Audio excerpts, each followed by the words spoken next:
All righty, welcome everybody and good evening. I want to thank everybody for joining us this evening for this great event, Strong Woman for Kathy Lewis. She is a Democratic candidate for Florida State Senate District 20. District 20 covers Northeast Hillsborough County, Southern Eastern Pasco County, and Northwestern Polk County. I think it's very important that we outline the districts and the counties in which she covers because it's very wide. I know I had a lot of questions for Kathy about the district and how wide it was, and she broke it down for me. So I thought it was very important that we mention the counties in which she does cover. My name is Stephanie Foster, and I'm the moderator this evening. I first met Kathy at the beginning of April. Kathy contacted me to do some concierge services for her daughter. Upon meeting her daughter, I immediately knew that her daughter had been raised by a great family. Her daughter has mild autism. I have experience within my family with someone that has autism on a higher spectrum. And when I met her daughter, I knew instantly that this was a great family. Not only a great family, but I knew that somebody had taken time with her and had dedicated their life to her. And I will soon, a couple weeks later, meet Kathy and find out that she is the woman behind her daughter who took time out to be there for her. Still now, in this very moment, being there for her and making sure that she gets the care and that she's respected and she gets to advocate. And she advocates for her in the way that she needs her to. I then met Kathy. I became Kathy's stylist and her daughter's stylist. And through conversations and opening back up the salon, I grew a liking to Kathy. Kathy has educated me in politics in just these last 4 to 5 months. And she's gotten me involved in the community, to the highest degree. And Kathy is the reason why I'm moderating tonight. Kathy approached me and told me, Stephanie, I want you to moderate this event. And I said, no, Kathy, let me do something else. Like, let me help you in any other way. And she said, no, Stephanie, I want you, you got it. So Kathy is awesome. She speaks life into you. She spoke life into me the day that she asked me to do it for her because I thought that I couldn't do it, even up until today. And I just love Kathy. Today we're gonna go into discussing how important it is to speak about the issues that women face today, learning a little bit more about Kathy and her campaign and the platform. And we're also going to hear from you, the audience, with any questions that you might have. We're going to have live polls. You can also break off into chat rooms to ask any questions that you may have. And of course, we have several guest speakers, including Shannon Watts, founder of Moms Demand Action, the author of Fight Like a Mother, how a grassroots movement took on the gun lobby and why women will soon change the world. And before we get underway, I want to pass it back over to Scott Hoffman to go over a few logistics on Zoom and the platform and how it works. And I think we have covered that. If anyone has any questions, please put that into the chat. We'll try to monitor that all evening. We have several people from the campaign who are trying to help out here. This is our first time trying to do an event of this magnitude, so I hope you'll be patient with us, but I think we're ready to charge ahead, Stephanie.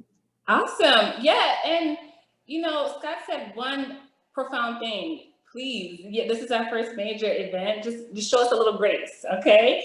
We're going to open this meeting up tonight with a special performance by Andrecia Real Mosley. That's Andrecia Real Mosley. She's an actress and poet, spoken word performer based out in Tampa, and she has written and will perform 3 original poems for us live. Please welcome Andrecia Real Mosley.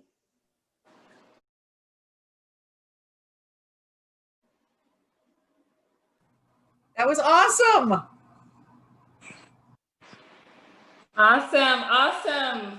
Oh my goodness. That was so touching. That was so moving. I don't think it's a person sitting here tonight that wasn't moved by those poems you spoke to us. You spoke to our souls tonight, and I loved it.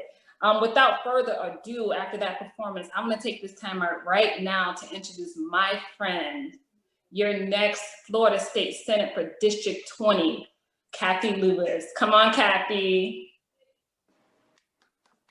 Oh my goodness.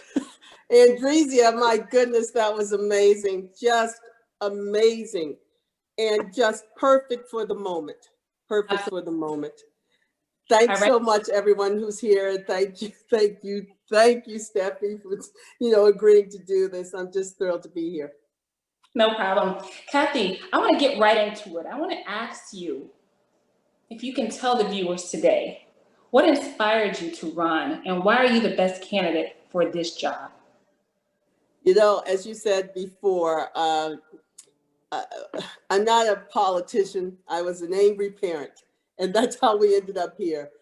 We ran a campaign in 2018, and I had no hope of winning or anything. I was just running because I was angry about the way the state sort of hinders people from accessing the benefits that the state offers. I just got angry, and I just couldn't take it anymore. So I told my husband, I said, I have to run for office. I had to write to DC to get the people in Florida to do their jobs on behalf of my daughter. And it just frustrated me to no end. So that's why I decided to run. And as I said, I did not know what I was doing. I was running for state senate. I did not know in 2018, I was running against a very powerful politician, that senator at the time. And everyone told me I was crazy. And what are you doing? And this is unwinnable. But, I'm from Baltimore. Baltimore's a beautiful city, but Baltimore makes tough women. And, I grew up around a lot of gun violence. And, I mentioned before, my mother was shot with a stray bullet. My mother's here tonight, so we'll get to say hi to her. And I had several family members shot with stray bullets. My cousin's 4-year-old daughter was shot in the head with a stray bullet. So I have about 5 different instances of gun violence in our family, in my close family. And that is another reason why I'm running, because something has to be done about this. It's outrageous that we continue to see this. And I experienced a lot of that 40 and 50 years ago. When I went outside, just about every day was an active shooter.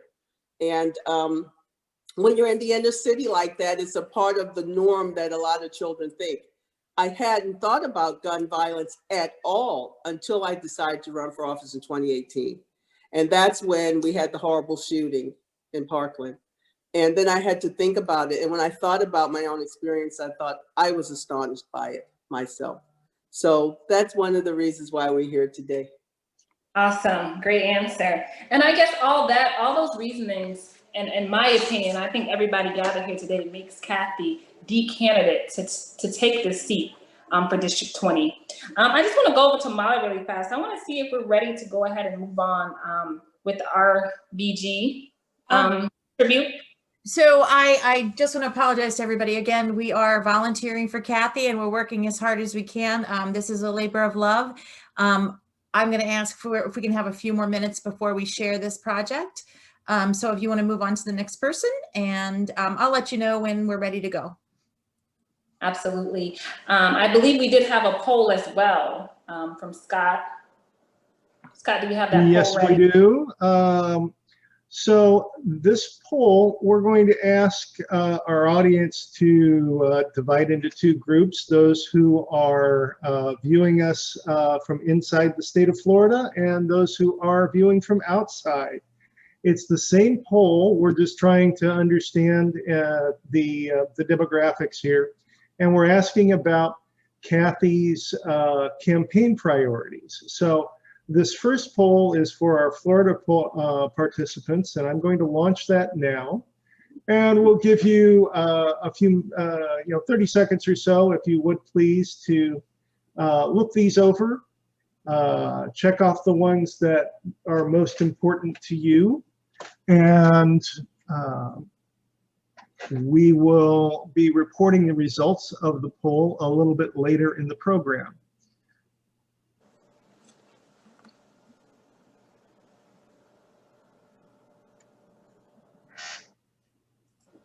It's also a good opportunity. I'm ready. Why you guys?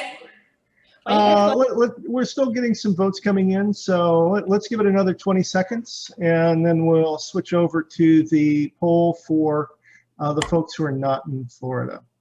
Okay. And I should have invited our folks who are not in Florida to, grab a drink or a little bit of a snack.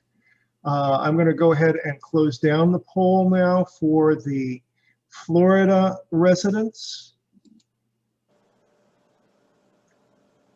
And let's see here. I want to make certain that I capture that.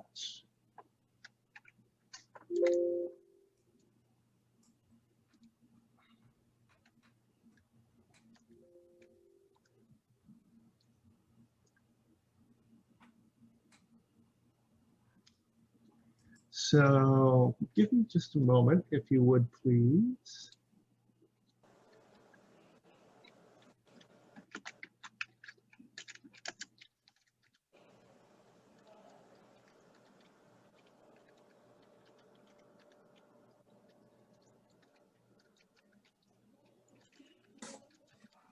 It's really pretty even.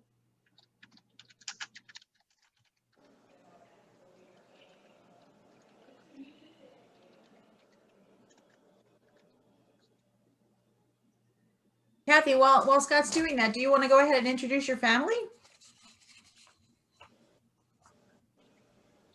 Oh, I have to ask Kathy to unmute. Oh. I tell you what. Sure. Hi. Sorry about that. Kathy, Yes. yeah, you can go ahead and introduce your family at this time. Okay. I'm not sure who everyone is here, but I know my mother is here, my sister, and a few of us saw my husband earlier. He is actually still, and my daughter, Catherine, is here as well. My husband's not here. He's had to do a surgery, so he has 2 more, but he did pop in for a minute. So if my mom can say hi, Mommy. And your mom's Shelly Ann, Kathy? Yeah, that's my sister's name. But yeah, All right. Hello. Hi. that's my mom and sister. Hello. Hello. I'm the mom, or is she the mom? I think she's the mom. I'm the sister. Can you guys tell us a little something about Kathy and why you feel like she's the best candidate for state senate here in Florida? Well, growing up, she was always very mature, and I'm 5 years younger than she is, and she always like motivated and encouraged me and pushed me to do things. Like everything, every milestone, everything that I've done is because she was my biggest cheerleader. She just always, had a positive outlook on everything. It was like, you can do anything you want. I remember when I was really young and I was like, I'm so bored. And she was like, what? Okay, just read a book. And I was like, no. She gave me this book that was like thick, like a dictionary. And I was like, what? She said, just read 10 pages. And if you don't like it, then you can just put it down. And from that day on, I am such an avid reader because of that. Amazing. So she's always just been a great big sister, always. Amazing. Mom, what about you? Well, Kathy, when she was, I think, in the 3rd grade at home, I was working, and Kathy had a key. She was a key skid, lots of key skid. And she went home every day, called me at work as soon as she got in there. She was very, very, very, I can't say the word, but she was so Independent and mature. That's right, and mature. And she loved her mom. She loved her sister. She loved her dad. She was just a sweet, sweet, sweet girl. Both of my girls. I love them so much, and I ask God to bless them and keep them safe. Absolutely. Absolutely. With all that love, we can see the great state senate that she would be here in Florida with all the love that she has in her heart. We're going to hear from Catherine Lewis next. You here? I know you're in here. I've asked you, Kat, can you unmute? Kat Lewis is my daughter. She needs to be unmuted. She's here.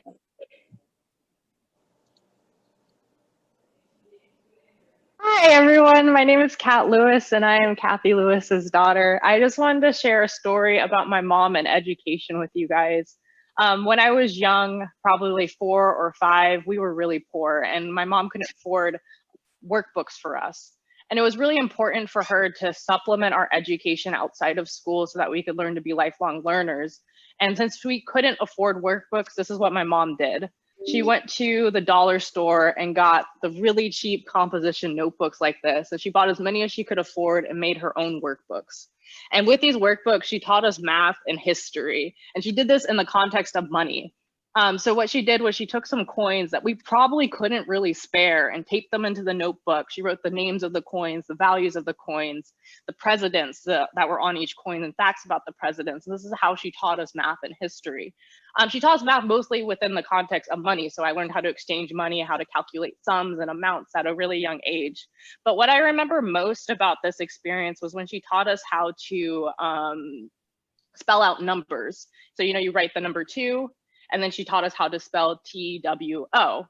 And what she did was she wrote out the number 28, then wrote the word 28 underneath it. And she said to me, Catherine, if you can spell 28, you can spell any word or any number in the entire universe. And me as like a 4 or 5-year-old, my mind was absolutely blown because I was like, oh, if I can do this one thing, I can do anything. And this is what my mother will do for the state of Florida. She taught me and my sister as her children that if we could believe in ourselves, we could believe in each other and help each other. And so what she's going to do as the next Florida state senator is teach our community to believe in itself, to believe in the community at large so that we can help each other. And that's why you guys should elect Cathy Lewis for Florida State Senate District 20.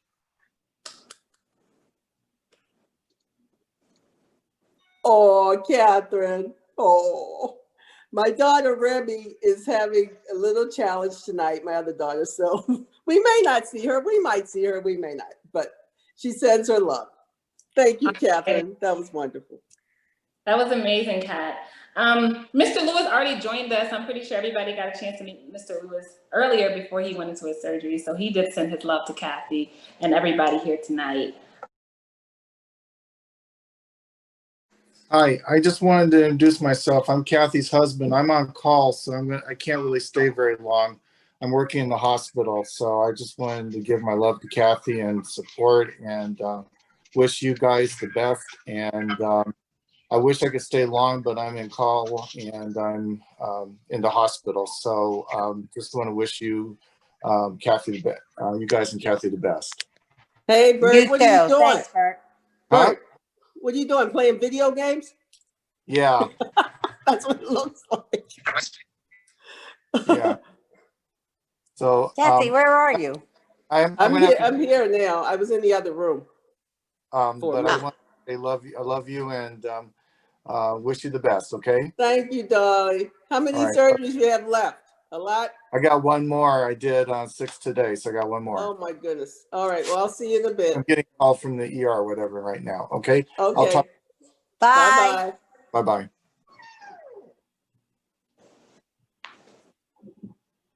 So I'm going to shut this down, and then Stephanie, you can continue. Yes, we're going to go ahead and we're going to move on to our next guest. She's the chair of the Democratic Disability Caucus of Florida. Please welcome Karen Clay. Thank you so much. It's such an honor to be here this evening. I really appreciate you giving me this opportunity to support the best candidate with a disability platform in the state of Florida. My son was diagnosed on a discharge summary. And when I saw the doctor walking up the hall, I went after him and said, "What does this mean?" And he just turned around and said, "Make an appointment with clinic." I felt like I'd been kicked in the stomach. I went back after him and I asked him as he was getting into the elevator and the doors were closing, "Is this serious?" And he said, "Of course it is." That's how so many parents find out a diagnosis that changes their lives forever. But I also knew what it meant for me was that I had to become a fighter. From that day on, I was. In education, we had to fight for my son to just be included in regular education, where he graduated with a 5.6 GPA. With health insurance, I had to fight over and over again with claims that were denied and for reasons that made no sense to me, but it was just the fact that it's the games that insurance companies play. I also didn't get jobs because I had a child that had disabilities and they thought their health insurance rates were going to go up. I lost jobs because of my son. There were lifetime caps. And there were also premiums that had to be paid before I could get insurance for either of my boys. We don't want to go back to those days. And the reason I'm supporting Kathy is that she understands. She understands what it is like to be a parent of a child that you have to fight for, literally either from the day they are born or from the day they are diagnosed. In the state of Florida, it couldn't get much worse. And that's why we need Kathy there so much more. Right now, we're ranked 50th in the nation in funding for our home and community-based service waiver. This is a waiver that covers our most vulnerable. And it only covers 35,000 because the diagnoses are limited. It's not a true definition of developmental disability. It's just the diagnoses that the state of Florida has decided to use. We also have a waiting list for over 26,000 on that waiver. Then our long-term supports and service waiver, or LTSS, that's the waiver for seniors and people with disabilities that enables them to stay out of nursing homes, or as our illustrious Governor Ron DeSantis likes to call them, hazardous environments. The number of COVID cases in Florida are estimated that 4 out of 5 deaths have occurred in nursing homes. And that's only the ones that we know of, because there are other settings, other congregated settings, such as assisted living facilities, group homes. None of these are even being reported. We need Kathy. We need her because our state, it really just couldn't get much worse. We also look at who we are as a voting population. Currently, Florida has 28.1% of its entire adult population identifying as having a disability. That's a little over 1 in 4 voters. Then you look at our disability issue voters. These are people, family members, friends, doctors, nurses, teachers, therapists, caregivers. These are people who understand how important voting for disability, for candidates who support disability issues in our state, from the top of the ballot all the way down. Then you look at the economic impact that we as caregivers have given this state. Currently, there are a little over 21 million people in the state of Florida, and 2.9 million of us are family caregivers. The economic impact that we give to this state and this country is enormous. Kathy understands this. Kathy knows what it means to be a mom. Kathy knows what it means to be a fighter. And Kathy's going to be that fighter that we need in Tallahassee. So thank you, Kathy. Thank you for having me tonight. And thank everyone out there, and make sure that you vote for Kathy Lewis. Thank you again. Thank you so much, Karen. That's wonderful. Wonderful. All right. And Right, that was amazing. Yeah. We have another poll here. Is it, let me just check my agenda real quick.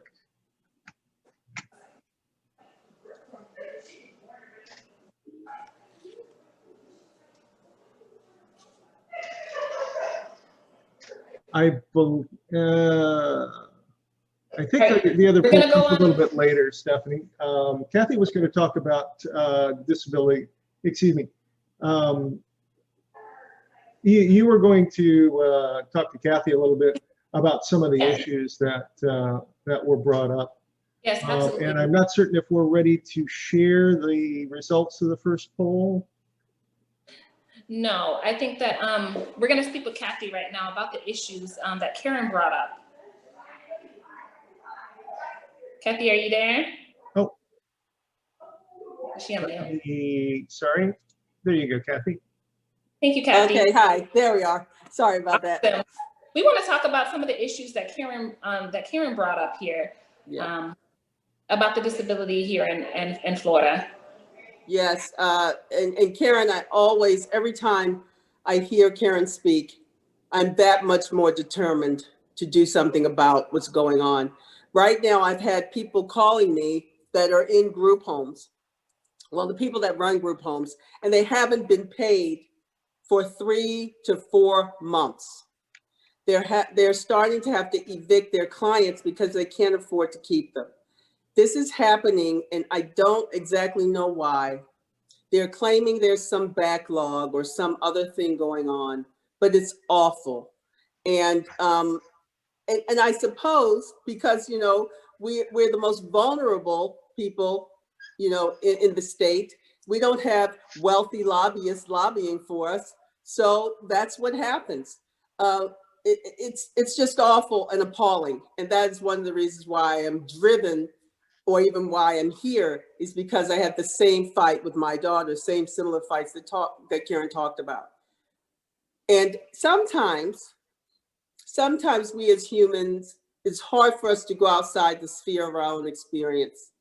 And that's what I was trying to do when I ran for office last time, to just tell the story. And once I started telling the story, people started relating to the fact that they may not have a child with a disability, but they have a parent that's ill, or their neighbor got a traumatic brain injury. So suddenly they're in this category. It is an appalling situation to find yourself in, needing help from the state, as we also saw with the unemployment fiasco. So thank you, Karen, for that. Welcome. So Stephanie, let me share the results of the poll, and then maybe if you and Kathy can talk about those just a little bit. Here are the results of the first poll, and not too surprisingly, considering our special guest this evening, ending gun violence is the highest rank, and then it looks like reforming criminal justice and equal access to healthcare are the next two, and then right after that, disability rights, which Kathy and Karen just talked about. But maybe if you and Kathy can talk about those top three: ending gun violence, access to healthcare, and reforming the criminal justice system. And then we'll take a quick look at the poll results from the folks outside Florida. Okay, yes, you know, the gun, I'm going to talk about a little bit about some good trouble I got into. Some people within the party were looking at our website and didn't like that I had listed I wanted to end gun violence. And they wanted me to reword that to gun responsibility. And I refused. I am tired of trying to put some pretty picture on gun violence by saying gun responsibility. Of course, we need gun responsibility, but I have the unfortunate right to call it what it is. As I said, I have family members shot with stray bullets. So we have to end gun violence. There are ways to do that. You know, we have to start with ending poverty. A lot of violence stems from poverty, stresses that from poverty. And poverty is basically a man-made system from low wages and oppression. One of my priorities would be to create a universal basic income for people living at the poverty level or below, which means you give them $300 to $500 a month. You give it, not a whole lot of paperwork and a whole lot of interviewing. You just give it. And what happens, studies have shown that the crime rate goes down, school performance for children improve tremendously, ER visits are down, and most participants are off the program in 3 to 5 years. This is something we have to seriously think about tackling, poverty.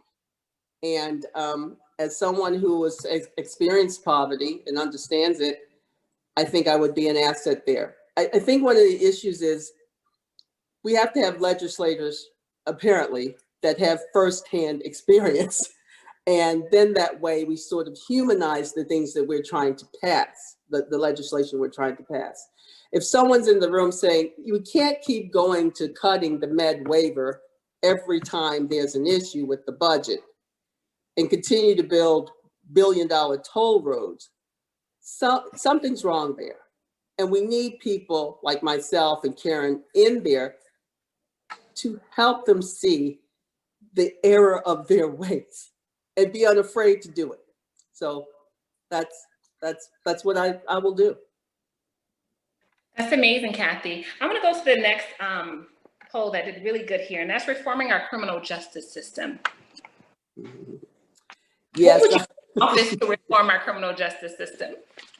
Well, there are lots of things we have to do there. However, I recently met with the sheriff of the county I live in. And one of the challenges he talked about was when we have officers that are ineffective or outright wrong for the job, they get fired, he fires them, but there's this sort of tier of how you get fired. And you can get fired in one county and go right to the next county and be rehired. You know, in the case of when George Floyd was murdered, that officer was the most trained officer there. So this is something beyond training. We have to be able to remove the ineffective police officers and instill policies that will allow those in charge to do it. There's a little bit of a circle there because the sheriff is sort of in charge, and I'm not sure how they vote on their policies. We didn't get into all that, but that's one of the big issues. Also, as we know, we have to remove the profit from the prison systems. Prisons look at third grade reading levels of children and decide what prisons they're going to build 10 years from now. That's an appalling use of that statistic. And we need to look at that statistic and have better programs, reading programs, et cetera, for these children instead of building prisons. That's one. And then the entire, now we have medical marijuana. People in prison with these, low-level marijuana charges, that's just ridiculous now. We have to also address that. So those are some of the ideas I have.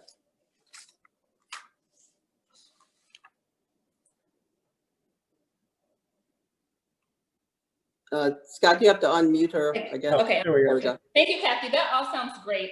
I want to thank everybody for participating in our polls, our first polls, and I'm going to move on here to our next guest from Atlanta, Georgia, joining us, reality TV star Chitoka Light, who has been a cast member on TLC's Family by the Ton for several seasons.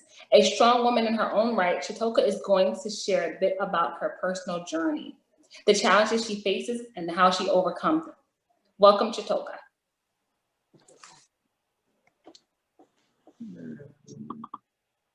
Hello, can you hear me? Yes. Okay. Thank you for the introduction, Stephanie. I appreciate it. Thank you for our host. Hi, Kathy. How are you doing? For the next for Florida Senate District 20. Thank you for inviting me. As you mentioned earlier, my name is Chitoka Light, and I was recently original cast member of TLC's hit series, Family by the Ton. The docu-reality show chronicled my family's weight loss journey, and in that process, battling severe obesity. At the time of our filming, I was 700 pounds and bedbound. I had been bedbound for about 3 years at that time, 2-3 years. And I found myself in a place that some would deem at the lowest place or at a place of no return. And how many of you know at that weakest moment is where you find your strength? And this is what this is about. It's about strong women. And in those moments, hidden strengths are revealed like superpowers. You're rising and manifesting in ways that only could be cultivated in those type of circumstances. If you have never had a trial, then you have no way of knowing what you're really made of. Sharing my journey of weight loss, struggle, shame, discovery, rebuilding, and a triumph in such a public, transparent platform requires a different type of strength. We often think of strength as physical, but it manifests itself in many forms. Physical, mental, and spiritual are just a few. But allowing yourself to be vulnerable, to be taught, to be bold, to be afraid, to tread on new territory, to revisit places of pain, to breathe in deep and to exhale slowly embracing and pressing forward into your greatness. This is all cultivated the strength of your becoming. It's a different kind, and it sometimes is overlooked as real strength. After re-education in my diet and in exercise and weight loss surgery, and through support of my family and friends, and most importantly, my faith in God, I am here before you today, over 200 pounds lighter. I have not completed my journey, but I am definitely not where I used to be. And in that low space, a higher level of strength was cultivated. And as strong women, in a place where you developed your strength is not what defines you. It is what you do with it once you have found it. By sharing, we release, we inspire, and we encourage others to try, to dream, to challenge, to press into the greatness of our strength. Strong women not only recognize it in themselves, but they ignite it and encourage it in others. They become advocates for those who are not able to fight for themselves. A strong woman is an agent of change.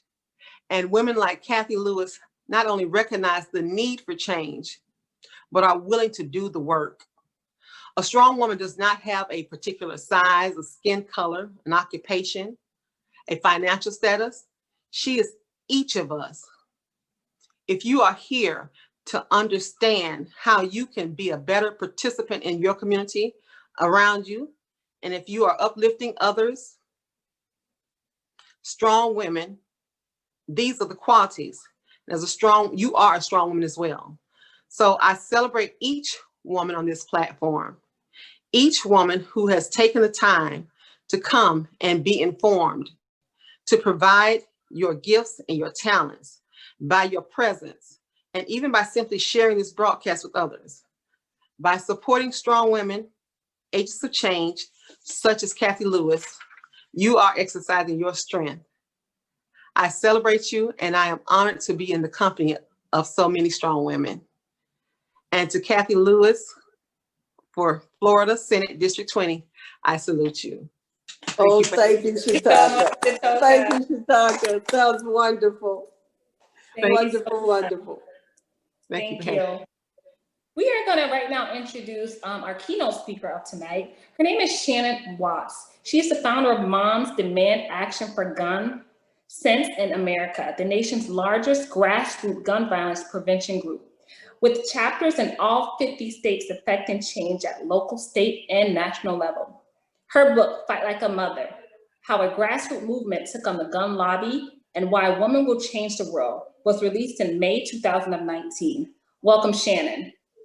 Hey there. Thank you so much for having me tonight. It is a thrill to be here. Kathy, I'm so excited about your campaign, in part because, Florida has for so long been called the gunshine state.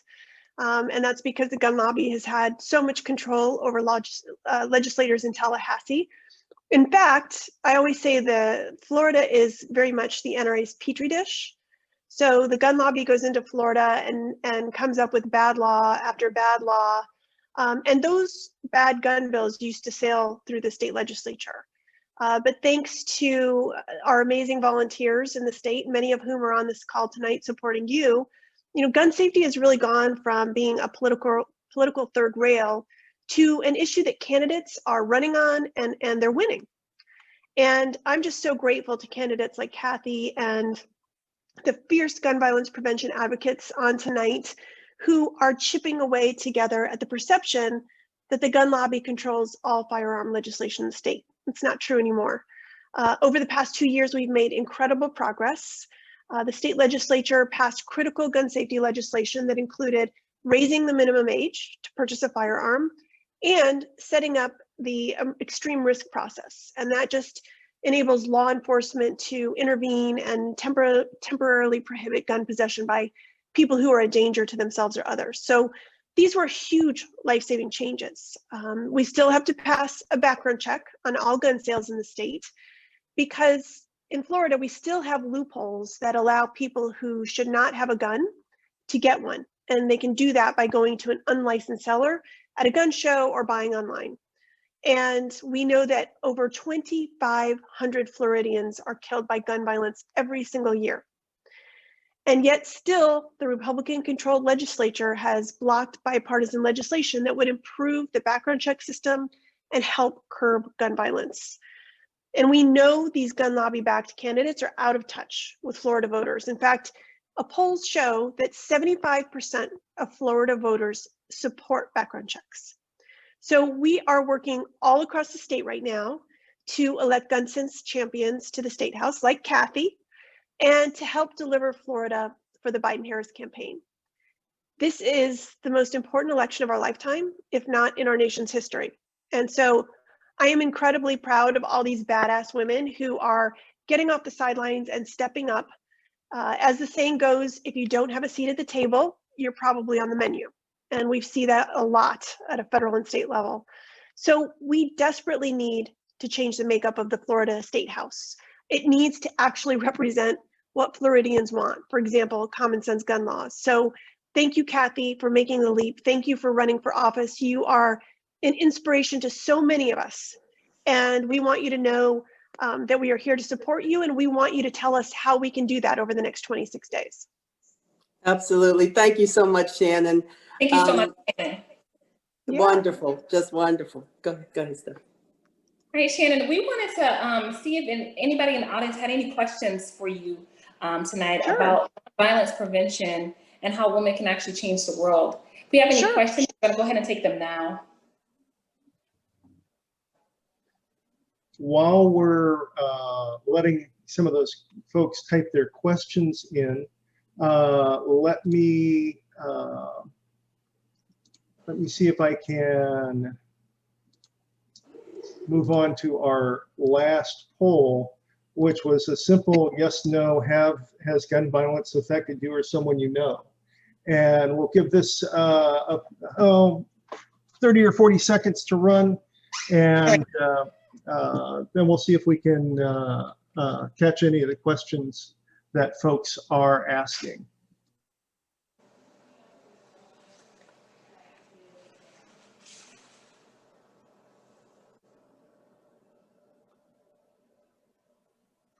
And Shannon, I have a question also, if I could just ask it, Scott, if that's okay.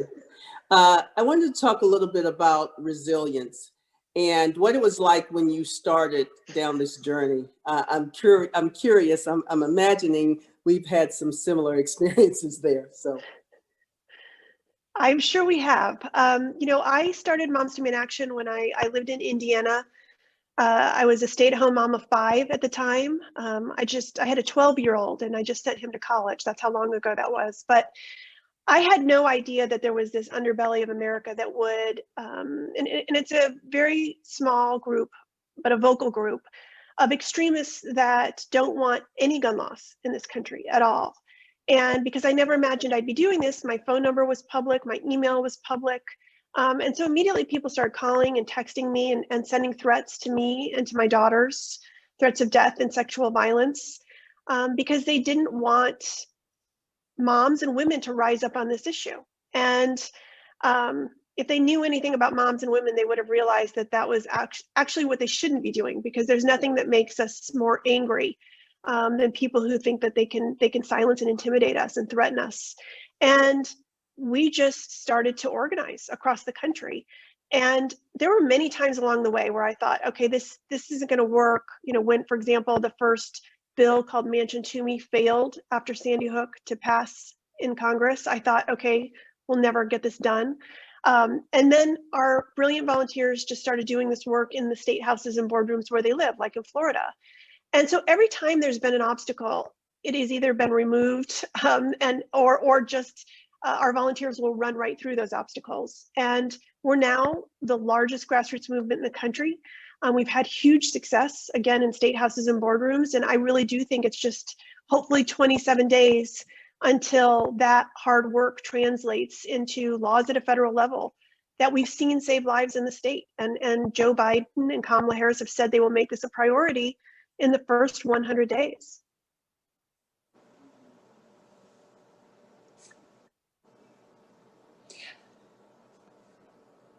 Amazing. Thank you so much for that. And response. so just not surprisingly, about 2/3 of our audience have had experience directly or with someone who they know who has been affected by gun violence. And Shannon, one of the questions that came in is what keeps you so upbeat? The phrase was, what keeps you so upbeat when you have to face this beast? And I think they mean the beast of the gun lobby and those folks. Honestly, that has become like white noise to me. You know, I had to make a choice at the very beginning. Am I going to back down or double down? And I decided that I was going to double down and that I would let all of those threats and that constant harassment, which goes on to this day, become like background noise.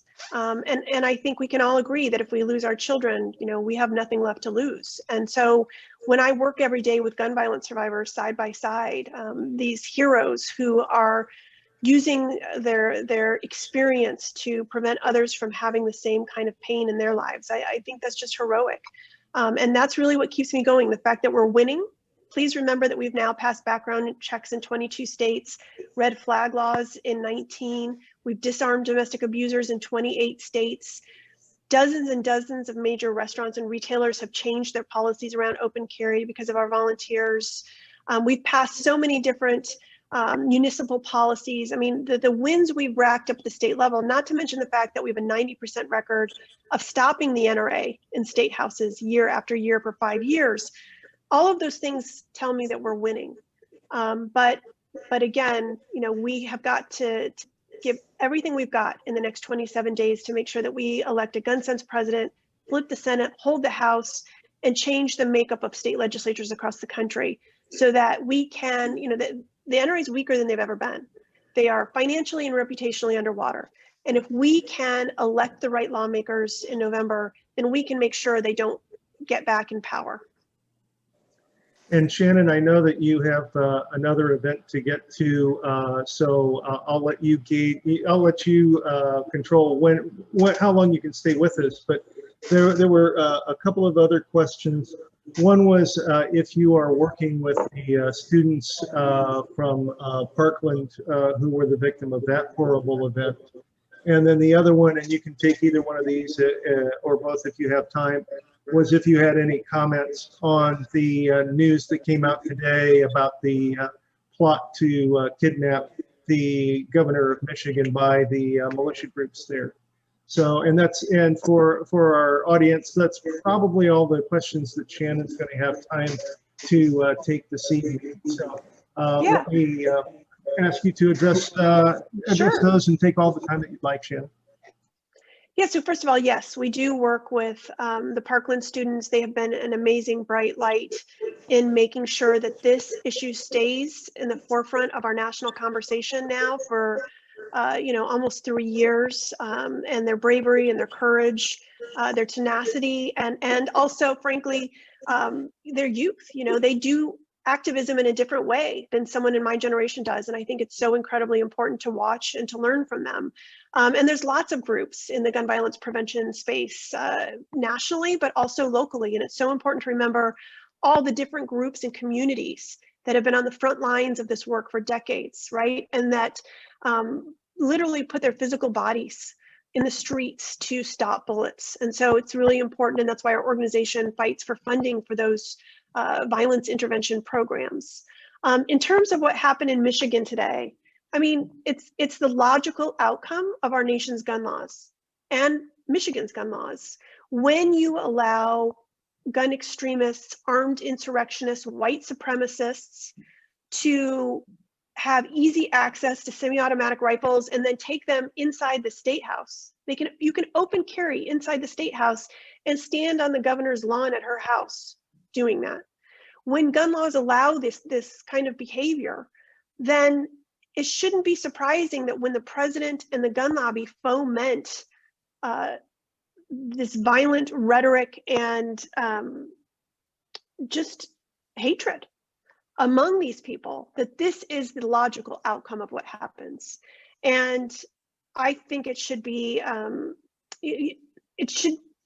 be recognized that the president has essentially issued a call to arms, and these extremists are listening and they're responding.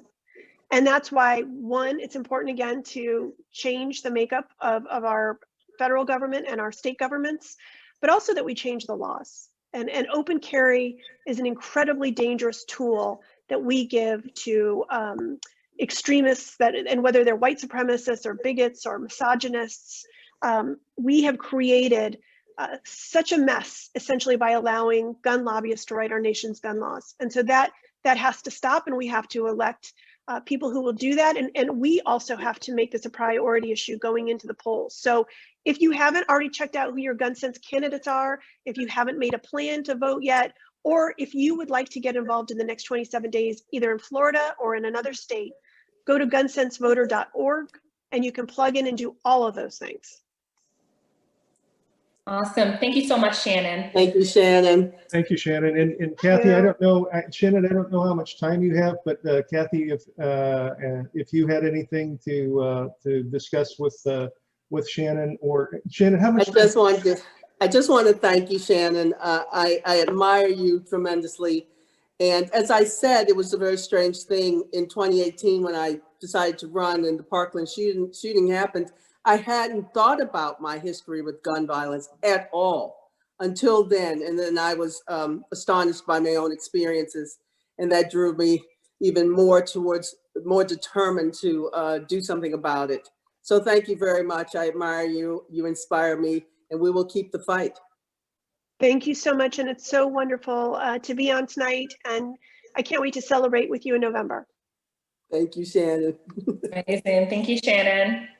Bye. Bye-bye. All right, our next speaker that we have is Francesca Dolan. Francesca is joining us from Fort Myers, Florida, where she is an adjunct professor at Florida Gulf Coast University. Welcome, Francesca. And there, I did it. Thanks, everyone. I'm so pleased to be here, and what an amazing speaker, and what a celebration for strong women and Kathy. And anyways, wonderful. So I am literally teaching. There's no one in this classroom because my classroom's next door, but I have someone sort of subbing for me for a minute while I share some of my kindness thoughts with you. So here goes. I teach a kindness class at Florida Gulf Coast University. It sounds weird. How do you teach that? Can you teach that? Yes, you can. I've been teaching this class since last semester, and some of the assignments that I do include kindness challenges, and one of them includes giving $10 away. I want them to know that they don't have to be rich or powerful or employed full-time, long night, or whatever qualifications they think they need to be kind. They can have $10 in their pocket and change the course of someone's day. So these students did everything from buy shoes for homeless men, eat pizza with a lonely senior, and buy breakup candy for a brokenhearted roommate. But the one story that I want to share with you concerned one of my students who lived in low-income housing. Every day she would leave her apartment building with her backpack over her shoulder. She would go down the stairs and an elderly man would wave at her.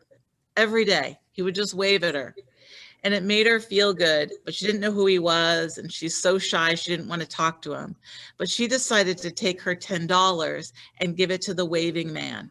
So she went up one morning and introduced herself and said, I'd like you to take this $10 to have coffee or maybe buy yourself lunch, because I appreciate when you wave at me in the morning. It makes me feel good. And he said, I don't want your $10. I want you to finish college, and I want you to be happy, and I want you to fulfill your dreams. And right then at that moment, she said, that was kindness. He gave me kindness. And I want to read to you just a little paragraph of that moment for her. This old man taught me such a valuable lesson about how easy it is to be nice. We think if we had all the money in the world that we could save everyone, but that's not the case. Being nice is a way of showing a great example of what it means to be a human being. To this day, I have no idea who that old man is, as far as who he claims himself to be. But in my eyes, I see him as a sign of hope. Hope that humanity still has people who are kind in this world. After dealing with so many not so nice people at this point in my life, it's hard to be nice again. But it feels just as refreshing when a stranger can put that faith back in your heart. What I thought was going to be an easy assignment turned out to be an epiphany for me. Kindness is a way of spreading hope of a new future, and I only wish I had taken this class sooner. I tell my students that kindness is a muscle. You have to flex it. You have to use it in a way that you are consciously kind. I started a Facebook page called the $10 Kindness Club, where people post acts of kindness and inspire others. And the reason I do that is I give my students $10, like I was telling you about this young student. And there are people that will come on my Facebook page and they will criticize me, and they will say, how dare you brag about your kindnesses? And so this is what I say to them. We have no problem in this country sharing our hate. We have no problem. Bring it, bring it, bring it. But if you share your kindness, light a candle and glow, you are bragging. But I believe we need as many candles lit as possible. So what I want to say to you is that you are not helpless right now. You are needed more than ever. There is a kindness deficit in this country, and you have the chance to lift others up during a time when we need all the kindness we can get and give. What is also extraordinary about kindness is that the same chemicals that make the recipient of the kind happy are the same chemicals that light up the giver. So you both feel better. The brain chemicals oxytocin, dopamine, and serotonin are boosted when we give kindness. It's literally called the happiness trifecta. It lowers anxiety, depression, and blood pressure. There is also one last magical part about kindness that is backed up by research. It is that it's contagious, that being kind or even observing kindness can create a ripple effect of happiness. So lastly, in a world where it's so easy to feel sad, use kindness as a balm. Tell someone they look beautiful. Leave someone a sweet note. Say the positive things you think out loud. I believe that we don't have to walk through all of this darkness alone, especially all of us strong women. So light your candles, turn on your flashlights, flip on your high beams. We've got work to do. Be kind. Thank you so much, Francesca. I know you got to get back to your class, but thank you, thank you, thank you. Such an honor, such a pleasure to be here. And Kathy, I wish you all the best. Thank you. Thank you, everybody. Thank you, Bye. Francesca. Nice note. If I might just say just a little bit about how I met Francesca. You know, I talked to her about, I saw her at a women's event, and she was talking about kindness. And I have so many people wanting me to be negative towards my opponent. And I kept telling Francesca, I'm getting into good trouble with some people because I refuse to do it. I mean, as young children, it's just not who I am. And I think politics is dying for kindness. Yes. Yes. Great. So I thought it was appropriate for her to talk to us tonight. Thank you, Francesca. Thank You're you so welcome. much. Thanks, everybody.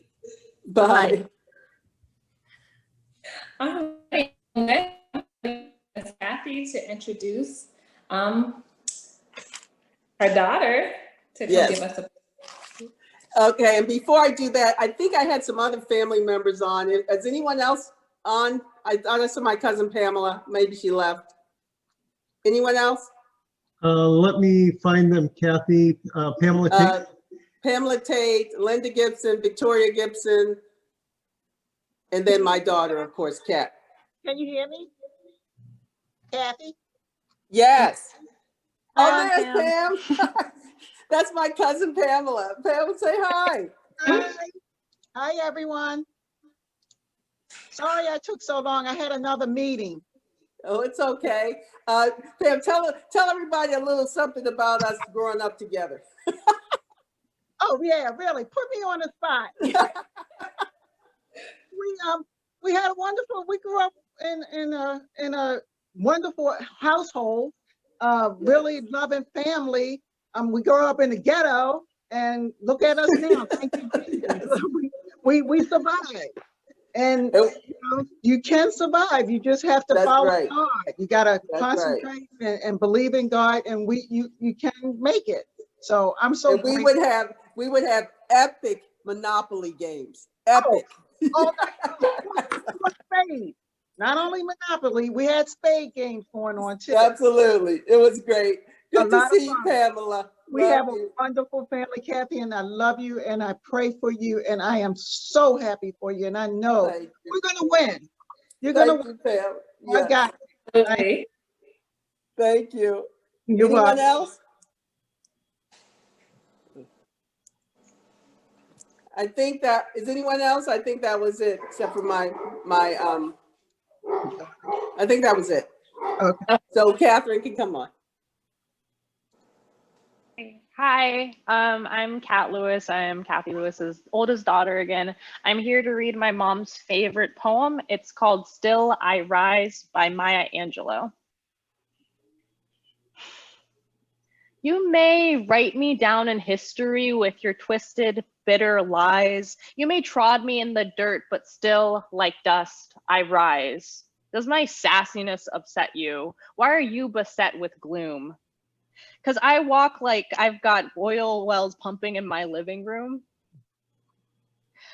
Just like moons and like suns, with the uncertainty of tide, just like hope springing high, still I rise. Do you want to see me broken? Bowed head and lowered eyes, shoulders falling down like teardrops weakened by my soulful cries. Does my haughtiness offend you? Don't you take it awful hard because I laugh like I've got gold mines digging in my own backyard. You may shoot me with your words, you may cut me with your eyes, you may kill me with your hatefulness, but still, like air, I rise. Does my sexiness upset you? Does it come as a surprise that I dance like I've got diamonds at the meeting of my thighs? Out of the huts of history's shame, I rise. Up from a past that's rooted in pain, I rise. I am a black ocean, leaping and wide, welling and swelling, I bear in the tide. Leaving behind nights of terror and fear, I rise. Into a daybreak that's wondrously clear, I rise. Bringing the gifts that my ancestors gave, I am the dream and the hope of the slave. I rise, I rise, I rise.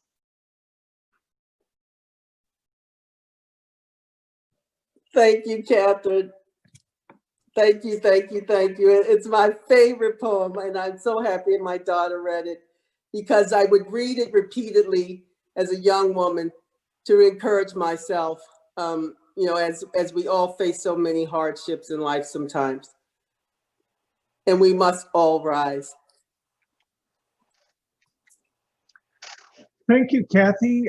Unfortunately, I think we had our first technical glitch of the evening and we lost Stephanie. But we are just about wrapping up with our program for this evening. So Kathy, do you want to say a couple of words in closing? Yes, I'd like to thank everyone for coming. And as I said, we had a few glitches here and there, but I was so glad to see everyone.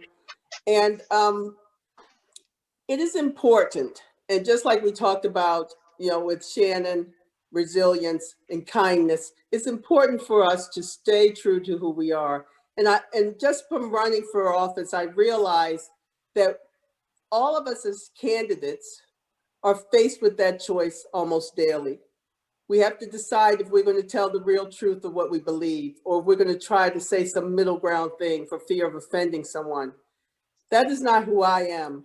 I get in a lot of good trouble because I say what I think and I believe what I say. And that doesn't really necessarily make a good politician, but we're here to make a change. Politics, as usual, is over. That has gotten us to this point, and we are trending in a horrible direction. We had a mass shooting last time I ran. This time we have a man being killed on television and a horrible pandemic. So it's important for us to stay true to who we are, to be kind, even in politics. We can be kind, we can support each other, not fall victim to the sort of cliques that can exist with people. It is time for us to be better. Be better. And I'll just end with some words from my favorite Bond movie, Skyfall. And M says these words: "We are not now that strength which in old days moved earth and heaven. That which we are, one equal temper of heroic heart, made weak by time and fate, but strong in will, to strive, to seek, to find, and not to yield." That is what we do as strong women. And thank you very much for tonight. Thank you so much, Goodbye. Kathy. Thank you.